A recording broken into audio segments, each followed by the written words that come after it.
Student इस video के अंदर हमने एक्सरसाइज 9.1 का क्वेश्चन नंबर 2 और 3 को स्टार्ट करना है। ठीक है बेटा, क्वेश्चन नंबर 1 मैंने पिछली वीडियो में करवा दिया था, बिल्कुल इसी के जैसा है, तो लिहाजा ये मैंने ऑलरेडी लिख के रख लिया ताकि आपको समझाने में आसानी हो।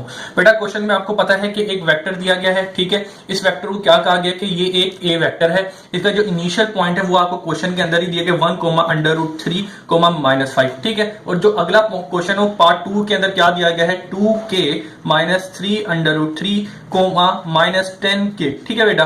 ये आपको क्वेश्चन दिया गया है। आपको पता है जो इनिशियल पॉइंट है उसको P1 कह दिया गया है और जो दूसरा पॉइंट है P2 खुद आपने कह दिया है क्योंकि आपकी आसानी के लिए, ठीक है बेटा। और इसके अलावा आपको जो इसका मैग्नीट्यूड है वो दिया गया है 5, ठीक है। अब मुझे ये कह रहा है कि इनके दरमियान इनके वेक्टर के अंदर जो k है वो मालूम करके दें, ठीक है बेटा। ये मुझे कहा गया तो लिहाजा मैं स्टार्ट करता हूं। क्वेश्चन नंबर 3 का पार्ट नंबर 2 सॉल्यूशन लिखा। रिक्वायर्ड मुझे k की वैल्यू है, गिवन इसने क्या दिया कि मैग्नीट्यूड ऑफ वेक्टर दिया गया है वो 5, जिसको उसने खुद कहा है, तो वो कितना दिया मुझे 5 दिया है। इसके बाद में P1 जो इसने क्वेश्चन के अंदर लिखा हुआ है ये लिखा हुआ है, इसको मैंने हूबहू यहाँ पे कॉपी कर लिया है। अब और P2 क्या दिया कि क्वेश्चन नंबर 2 का जो पार्ट दिया हुआ उसको मैंने कॉपी कर लिया है। इसके बाद बेटा मैंने क्या किया कि कोऑर्डिनेट की फॉर्म में इसको मैंने कार्टेशियन की फॉर्म में लिख लिया, यानी कि पहले को I, J और K की फॉर्म में लिख दिया और ब्रैकेट हटा के कॉमा हटा दिए, इन दोनों को मैंने इस फॉर्म में लिख दिया। अब इसके बाद अकॉर्डिंग टू गिवन कंडीशन क्या दिया गया कि आपको पता है कि ये मैग्नीट्यूड है, मैग्नीट्यूड बराबर है P1 P2 का मैग्नीट्यूड निकालूंगा, ये दोनों सेम ही आएंगे। तो इसकी कंडीशन की मदद से मैं अपना क्या कर लूंगा, अपना आंसर निकाल लूंगा। सबसे पहले मुझे ए तो दिया हुआ है, P1 P2 मुझे मालूम करना है, ठीक है। उसके बाद ही उसका मैग्नीट्यूड निकालूंगा। तो सबसे पहले मैं P1 P2 मालूम करूंगा, यानी कि कॉम्बिनेशन फॉर्म वेक्टर की मालूम करूंगा। तो आपको पता है कभी भी कॉम्बिनेशन ऑफ वेक्टर मालूम करना हो तो उसको आपको पता है कि ये जो बाद वाला होता है उसको माइनस कर देना है पिछले वाले से।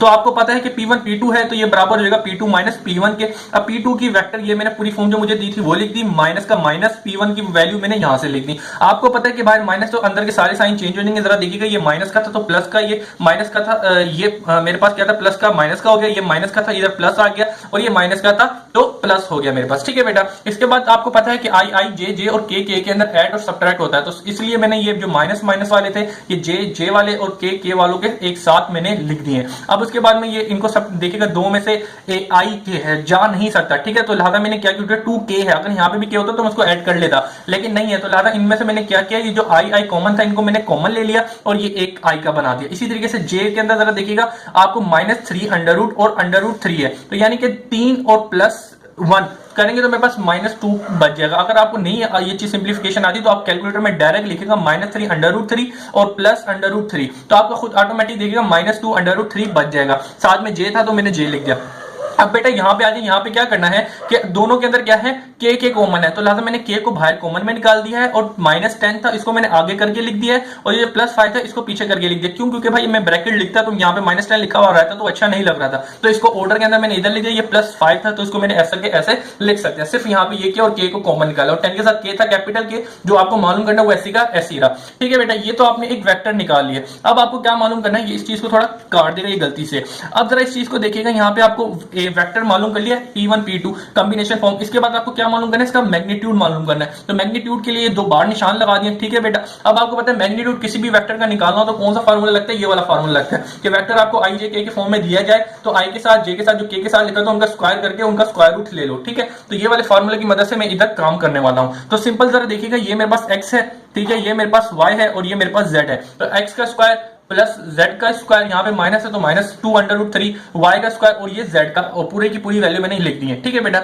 यहाँ पे मैंने क्या किया a प्लस b का फार्मूला लगाया, ये पूरा एक्सपेंड हो गया इसके ऊपर। अब जरा देखिए, ये जो 2 है इसके ऊपर आया 4 हो गया और ये जो 2 स्क्वायर रूट के ऊपर है, स्क्वायर से स्क्वायर कर देगा सिंपल 3 बजेगा, वो मैंने लिख दिया। और ये जो माइनस से खत्म हो गया क्योंकि पावर इवन है। इसी तरीके से यहाँ पे जरा देखिएगा, ये जो 2 है पावर a प्लस b का फार्मूला अगेन लग रहा है, तो यहाँ पे मैंने लगा दिया, ठीक है बेटा। बड़ा ईजी था इसलिए मैं एक्सप्लेन नहीं कर रहा a प्लस b का। अब इसके बाद क्या किया बेटा, मैंने सिंपल ये किया है कि a प्लस ये देखिए A4A स्क्वायर और 100A स्क्वायर, इनको ऐड करेंगे तो 104 बन जाएगा। तो लिहाजा ये और ये को करके मैंने A स्क्वायर लिख दिया, 104 के स्क्वायर बन जाएगा इनको। फिर इसके बाद देखिएगा -4k और -100k, इनको माइनस माइनस प्लस हो जाएगा तो -104k बन जाएगा, जो मैंने ये लिख दिया। इसके बाद देखिएगा क्या होगा, ये 4 3 12 लिखा हुआ है, ये 1 का 1, 3 4 12 और ये 25 का 25, ठीक है बेटा। अब मैंने क्या किया, जो कांस्टेंट नंबर इनको ऐड किया तो मेरे पास 38 आ गया, बाकी एज इट इज ऐसी का ऐसी। अब मैं जी सिंप्लीफाई नहीं कर सकता, तो लिहाजा आपको अब क्या करेंगे, now using the condition for the के, यानी कि जो कंडीशन दी गई थी के की वैल्यू मालूम करने के लिए उसको यूज करेंगे। कंडीशन आपको क्या दी गई है कि बेटा जो ये कंडीशन दी गई कि भाई वेक्टर ए है उसका जो मैग्नीट्यूड निकालोगे दोनों के मैग्नीट्यूड सेम आएंगे, तो लिहाजा ए की वेक्टर जो था वो आपको दिया हुआ था 5, वो मैंने लिख दिया, और ये मैग्नीट्यूड ऑफ P1 P2 जो आपने निकाला है उसको मैंने यहां से ये पुट कर दिया। बेसिकली यहां से मुझे वेक्टर की के की वैल्यू मालूम करनी है, तो के की मालूम मैं जब करूंगा जब यहां से स्क्वायर रूट खत्म होगा। ठीक है, तो स्क्वायर रूट को खत्म करने के लिए मैंने यहां पे क्या किया, simply squaring root on both side कर लिया। ठीक है बेटा, आप जरा देखिएगा इस चीज को बिल्कुल मैं यहां पे लेके आया हूं और इसका स्क्वायर करने लग गया हूं। ठीक है, स्क्वायर जब मैंने किया तो सिंपल मेरे पास इसके ऊपर भी स्क्वायर और इसके ऊपर भी स्क्वायर, 5 का स्क्वायर किया तो 25 आ गया, और ये स्क्वायर से स्क्वायर रूट कैंसिल आउट हो गया। ठीक है बेटा, अब मैं क्या करूंगा, अब ये प्लस का 25 है इधर जाके माइनस का हो जाएगा। ठीक है, ये प्लस का था इधर आके माइनस का हो गया। 38 में से माइनस 25 किया तो मेरे पास 13 बचे, जो यहाँ पे मेरे पास 0 रह गया था, सो इजिकल टू 2 मैंने इस साइड पे कर दिया, कोई मसला नहीं है। ठीक है बेटा, अब जरा एक बात देखिएगा, आप चाहें तो यहां से भी अपना सिंप्लीफाई, यानी कि आपको पता है कि के की वैल्यू निकालनी है, तो इसके लिए आप क्या करेंगे, क्वाड्रेटिक इक्वेशन लगाएंगे या क्वाड्रेटिक फार्मूला लगाएंगे। लेकिन आप जरा देखेंगे यहाँ पे 13 क्या आ रहा है, कॉमन आ रहा है। ठीक है, तो मैंने क्या किया, डिवाइडेड बाय 13 कर दिया हर पूरी इक्वेशन से। ठीक है, इससे क्या होगा कि मेरी जो वैल्यूज हैं जो है वो छोटी हो जाएंगी, इससे मेरा जो सिंप्लीफिकेशन का मेथड होगा वो मेरे लिए इजी रहेगा। ठीक है बेटा, तो लाते यहाँ पे मैंने 13 हर पूरी इक्वेशन से डिवाइड कर दिया, इसको 13 से 13 मैंने काटा तो 8 बचा, यहां से 13 से काटा तो 8 बचा, 13 से 13 काटा 1 बच गया, और 0 से मैंने 13 को डिवाइड किया तो मेरे पास 0 ही आएगा। ठीक है बेटा, अब ये मेरे पास सिंपली इक्वेशन आ गई है। अब बेटा आप इसको क्वाड्रेटिक फार्मूला या मिडिल टर्म ब्रेक से करके आप के की वैल्यू निकालें। अब हैरत की बात यह है कि यहाँ पे मिडिल टर्म जो है वो नहीं लग रही, तो लिहाजा हम मिडिल टर्म ब्रेक नहीं हो रही, तो इसका मतलब क्वाड्रेटिक फार्मूला ही यूज करेंगे। तो हम क्वाड्रेटिक फार्मूला क्या होता है बेटा, ये वाला क्वाड्रेटिक फार्मूला था x equal to minus B plus under root B square minus 4ac upon 2a। ठीक है बेटा, तो यहां से सबसे पहले x के साथ जो x स्क्वायर यहाँ पे k स्क्वायर है, तो k स्क्वायर के साथ जो लिखा था उसको a कहते हैं, जो k के साथ लिखा उसको b कहते हैं, और जो सिंपल कांस्टेंट नंबर होता है 6c कहते हैं। सबसे पहले आपने abc की वैल्यू दे दी, इसके बाद में आपने जो abc की वैल्यू क्वाड्रेटिक फार्मूला में पुट करी, इस x की जगह k आ गया क्योंकि हमारी इक्वेशन के अंदर मेन k है, तो लिहाजा आप सारी वैल्यू आपने इसके अंदर पुट करनी। पुट करने के बाद आप जरा सिंप्लीफाई कीजिएगा, सिंप्लीफाई करते करते बेटा यहाँ सिंप्लीफाई डायरेक्ट आपने वैल्यू डाली, आप यहां तक तो और इजीली पहुंच जाएंगे। इसके बाद जरा देखिएगा 32 को मैं 16 मल्टीप्लाई बाय 2 लिख सकता हूं, तो 16 मल्टीप्लाई 2 कर दिया तो 16 के ऊपर स्क्वायर रूट आया तो ये 4 बाहर निकल के आ जाएगा और अंडर रूट 2 रहेगा। अब जरा देखिएगा इन दोनों के अंदर 4 कॉमन आ रहा है, उस 4 को मैंने बाहर निकाल लिया, तो मेरे पास जब बाहर मैंने इन दोनों में से 4 कॉमन निकाला तो अंदर 2 प्लस माइनस, और ये जो 4 था बाहर चला गया अंडर रूट 2 रहा, तो ये 4 से और नीचे 16 था तो 16 का 16 ही रहा, तो ये 16 से मैंने कैंसिल आउट कर तो नीचे 4 रह गया और इधर तो 1 खत्म, कैंसिल आउट खत्म हो जाएगा 4। अब मैंने क्या किया, ये जो 4 है इसके नीचे भी आएगा और ये जो 4 है इसके नीचे भी आएगा, तो ये अलग अलग ले गया, ये वाला 2 और ये 2 कैंसिल आउट करके यहाँ पे 1/2 प्लस माइनस तो ऊपर से चलता हुआ आ रहा है, और अंडर रूट 2 अपॉन 4 मेरे पास बच जाएगा। अब यहाँ पे अपना जो आंसर है आप दो फॉर्म में लिखेंगे, एक बार प्लस में और एक बार माइनस में। ठीक है, आप चाहे तो यूं भी छोड़ सकते हैं, लेकिन आप इस तरह रिप्रेजेंटेटिव वे में चाहे अपना आंसर को दीजिएगा। ये तो हो गया आपका क्वेश्चन नंबर 3 का पार्ट नंबर 2। अब हम करने जा रहे हैं क्वेश्चन नंबर 3 का पार्ट नंबर 3। ठीक है बेटा, चलेंगे, ये भी बिल्कुल वैसा ही है कि एक वेक्टर आपको दिया गया है, ए वेक्टर दिया गया है। ठीक है, इसका इनिशियल पॉइंट जो हमें क्वेश्चन के अंदर ही बताया गया 1 minus under root 3 comma minus 5, और उसका जो तीसरा जो फाइनल पॉइंट है वो दिया हुआ है minus 2k minus comma k comma minus 3। ठीक है बेटा, ये P1 है और ये P2 हो गया। ठीक है बेटा, अब यहाँ पे क्या, और साथ में आपको यकीनन वेक्टर का मैग्नीट्यूड दिया गया, वो दिया 5, तो आपको कहा गया है कि k की वैल्यू मालूम करें। तो सिंपल आपने सोल्यूशन लिखा, रिक्वायर्ड k की वैल्यू है, गिवन क्या दिया गया, मैग्नीट्यूड दिया गया, ये P1 P2 आपको पता है कि वेक्टर है, इसको कार्टेशियन प्रोडक्ट कोऑर्डिनेट की फॉर्म से ijk की फॉर्म में लिख दिया अकॉर्डिंग टू गिवन कंडीशन, ये कि मैग्नीट्यूड ऑफ a बराबर है P1 P2 के मैग्नीट्यूड के। तो लादा सबसे पहले आप P1 P2 मालूम करेंगे, P1 P2 बराबर होगा P2 माइनस P1 के, तो आपने वैल्यू पुट करी, सब्ट्रैक्ट करना था, सब्ट्रैक्ट करने के बाद आपने डायरेक्ट आई जे के साथ मिलाया और एक वेक्टर की फॉर्म बना ली। ठीक है, वेक्टर की फॉर्म बना ली, वेक्टर के बाद आपने इसका मैग्नीट्यूड मालूम करना है, तो मैग्नीट्यूड मालूम करने का ये वाला फार्मूला है, तो i का स्क्वायर j के साथ जो लिखा है उसका स्क्वायर और k के साथ जो लिखा है उसका स्क्वायर हमने करके स्क्वायर रूट ले लेंगे तो हमारा मैग्नीट्यूड आ जाएगा। तो इसका 9 का स्क्वायर करेंगे तो हमारे पास 3 का स्क्वायर किया 9 माइनस हमारा खत्म हो जाएगा। इस तरह यहाँ पे क्या लगेगा, a प्लस बी का स्क्वायर लग जाएगा, और यहाँ पे क्या आएगा 2 का स्क्वायर करूंगा तो मेरे पास सिंपल 4 आ जाएगा। इसके बाद मैंने क्या 4 सबसे बड़ी पावर k स्क्वायर, उसके बाद k, और उसके बाद जितने भी कांस्टेंट नंबर बचे मैंने उनको लिख दिया। अब ये मैंने मैग्नीट्यूड निकाला, अब इसके बाद मैं इसका कुछ सोल्यूशन नहीं कर सकता, तो लिहाजा अब क्या करेंगे, अपनी k की वैल्यू मालूम करने के लिए जो हमें कंडीशन दी है वो यूज करेंगे। ये कंडीशन दी हुई थी a की पावर जो मुझे दी, a का जो मैग्नीट्यूड है वो मुझे 5 दिया गया, वो मैंने लिख दिया, और मैग्नीट्यूड ऑफ P1 P2 जो निकाला है वो मैंने इधर से निकाला है, वो यहाँ पे पुट कर दूंगा।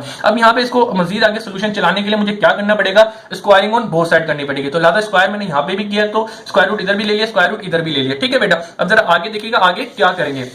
जब मैंने स्क्वायर ऑन बोथ साइड किया तो बेटा यहाँ पे 5 का स्क्वायर रूट करूंगा तो 25 और ये स्क्वायर से स्क्वायर रूट कैंसिल आउट हो गया, तो ये मेरे पास इक्वेशन ऐसी की ऐसी आ जाएगी। ठीक है बेटा, अब हम जरा आगे देखते हैं। इसके बाद क्या करना है, ये प्लस का था इधर जाके माइनस का हो गया, तो 16 में से आपके 25 गए तो माइनस का 25 बच गया। अब ये जो 0 था इजिकल 2 का इधर था, तो इसको मैं इधर लेके आ गया ताकि आपकी एक जो रिप्रेजेंटेटिव इक्वेशन होती है वो बनी रहे। अब आपको पता है कि ये k की वैल्यू आपको यहां से निकालनी है बेटा। अब आपको पता है कि इसको दो तरीके से सोल्व कर सकते हैं, या तो मिडल टर्म ब्रेक करें या तो क्वाड्रेटिक फार्मूला करें। अगर मिडल टर्म लग रही है तो मिडल टर्म ब्रेक करके जरूर करें क्योंकि वो इजी वे से हो जाती है, लेकिन यहाँ पे मिडल टर्म ब्रेक नहीं हो रही तो लिहाजा मैं यहाँ पे क्वाड्रेटिक फार्मूला यूज करूंगा। क्वाड्रेटिक फार्मूला मेरे पास ये होता है, तो लिहाजा इधर से मैं एक ए बी सी की वैल्यू निकालूंगा। तो आपको पता है एक्स स्क्वायर के साथ, यानी यहाँ पे के स्क्वायर दिया है तो के स्क्वायर के साथ जो होता है वो ए होता है, के साथ जो होता है वो बी होता है, और जो कांस्टेंट नंबर होता है वो सी होता है। तो लिहाजा ए बी सी की वैल्यू मैंने ये निकाली, और ए बी सी की जो ये जो क्वाड्रेटिक फार्मूला था यहाँ पे एक्स था तो के बने, क्योंकि बेसिक जो इक्वेशन है वो के की है। अब इस क्वाड्रेटिक फार्मूले में मैं ए बी सी की वैल्यू जो है वो पुट करूंगा। ठीक है बेटा, अब ये जितनी वैल्यू थी वो मैंने डायरेक्ट पुट कर दी है। ठीक है बेटा, इनको डायरेक्ट सिंप्लीफाई करते करते मैं लेके आया हूं। सिंप्लीफिकेशन आप डायरेक्ट आराम से कर सकते हैं, यहां तक आपको समझ आ जाएगा। अब मैं इसके बाद बता रहा हूं बेटा, इसके अंदर जरा देखिएगा कि 42 को आप किस तरह ब्रेक कर सकते हैं। 16 को 3 से मल्टीप्लाई करेंगे तो मैं इसको इस तरह कर सकता हूं। अब ये जो स्क्वायर रूट है 16 के ऊपर भी आएगा और 3 के ऊपर भी, तो 16 का स्क्वायर रूट 4 होता है, तो लिहाजा वो बाहर निकल के आ जाएगा और अंडर रूट 3 का अंडर रूट 3 रहेगा। बीच में प्लस माइनस है, प्लस माइनस -2 अंडर रूट 3 वैसी कैसी और 2 डिवाइड में। अब जरा अब आगे देखिएगा दोनों के अंदर 2 है वो कॉमन आ रहे हैं। ठीक है बेटा, तो लिहाजा जब मैंने 2 बाहर निकाला तो यहाँ पे मेरे पास minus under root 3 plus minus ये 4 में से 2 बाहर चला गया तो 2 अंडर रूट 3 मेरे पास रह गया और नीचे 2। तो जब मैं कॉमन लिया तो ये 2 से 2 कट गया, तो मेरे पास सिंपल ये minus under root 3 plus -2 under root 3 रह गया। अब आप चाहें तो अपना आंसर यूं भी छोड़ दें, लेकिन आप अपना आंसर जो है रिप्रेजेंटेटिव वे में देंगे, एक बार प्लस में कर दें। अच्छा जी, यहाँ पे क्या हो रहा है, थोड़ी प्लस माइनस हो रही है, तो आप जरा देखिएगा इस चीज को। आपने यहां तक कर लिया, अब आपको पता है एक बार प्लस में भी लिखा जाएगा और एक बार माइनस में भी कर दिया जाएगा। ठीक है,